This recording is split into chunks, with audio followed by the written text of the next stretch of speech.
Jumps and statics. Here I use the slackline experience of Slacktivity and I put it really tight because if you want to do jumps, like the tighter the line is, the better it works.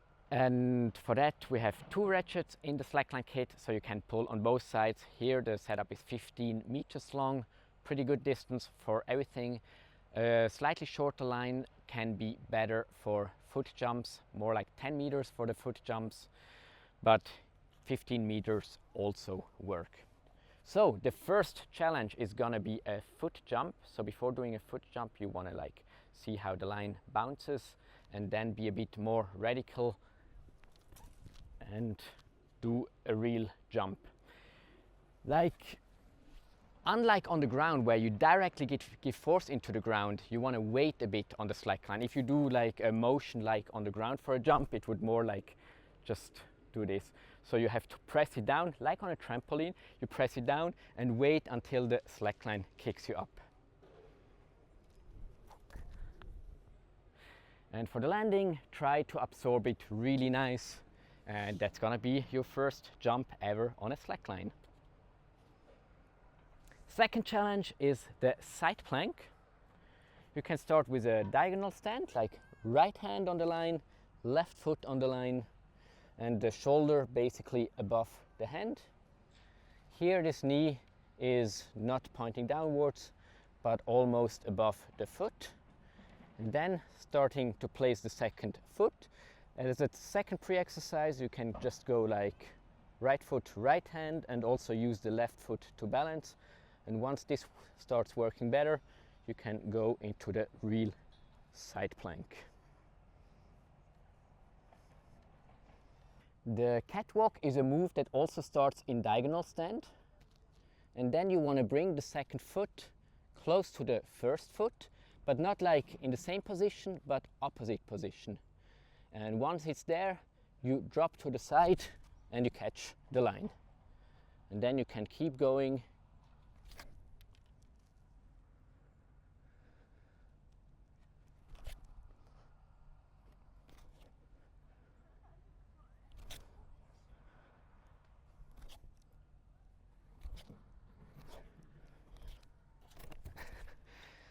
And then you can keep going to really walk the line in this position. Obviously you need to learn both sides for this. In the basics too, on this flyer, you learn to do a knee drop.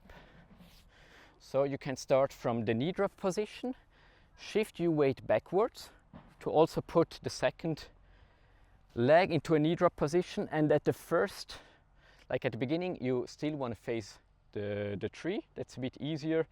When you start being solid, you can go more and more to exposure and go for the full double knee drop position. And for that, you're gonna have your weight on the shin.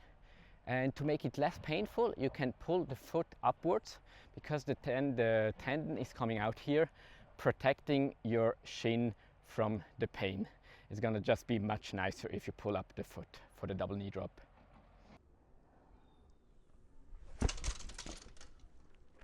So the line snap, it's a bit a special one, and also here better take a 8 to 10 meter line and not a 15 meter line. So you place the feet on the line and while jumping off you pull them both to the side. The line will slap between your legs a bit, not too high up, don't worry. And then you try to bring the feet back onto the line. So now let's go for the croc, which looks like this. And there are 2 versions. Either you take both elbows in and balance on both hands, or you have one elbow to the outside and one elbow in. And that elbow that you take in, you want to take it as much in as possible to really place it on your abs. And then you put some tension in your abs, otherwise it's a bit painful. And you can already start trying just like this to see if the elbow doesn't slide out, and try to find the good position. It also has something to do with flexibility, how much you can bring the elbow in. So this as a pre-exercise. Then you can place the second hand to the side, always thumbs pointing to the front.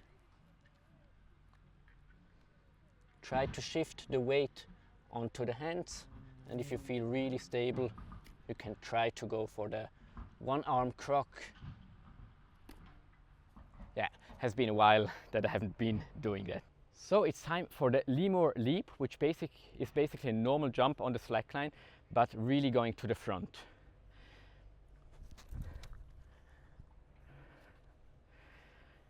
And I'm gonna show you on the ground how to do that. So you lean backwards so that the entire weight is on the back foot.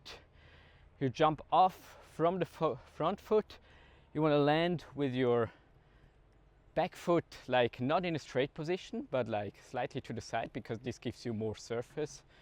And catch the line, ideally straight. If you don't manage straight, also sideways, but you try to keep the body as straight as you can. And it also takes a bit of patience. You need to wait for the timing of the line before jumping off. I'm gonna show you one more time.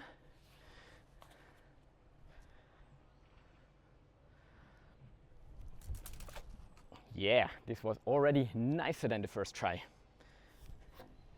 So the knee drop turn, for this you're gonna need some flexibility.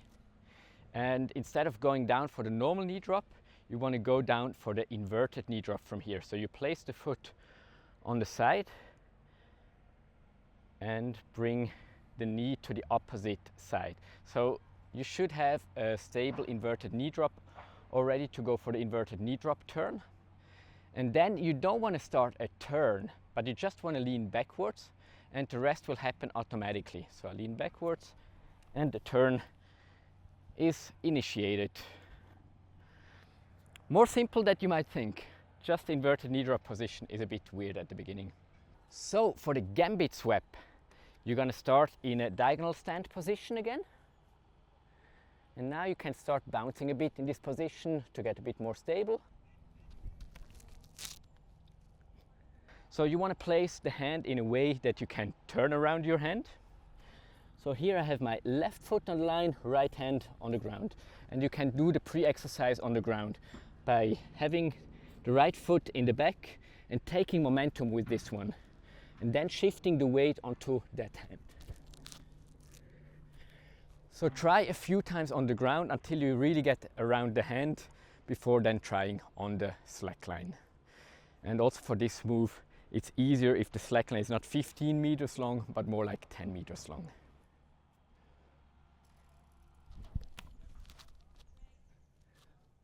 So for the origami, you want to start like in a normal position facing the tree, and instead of turning into normal exposure, you simply turn to the other side, twisting the feet this way so that they cross, and try to go down. And here you can do like whatever moves you want to do, and go up again. So I would say it's time to grab a friend and start trying all these tricks that I explained here. And if you like them, drop a like please, comment if you have any question, and see you soon in the next challenges. Ciao!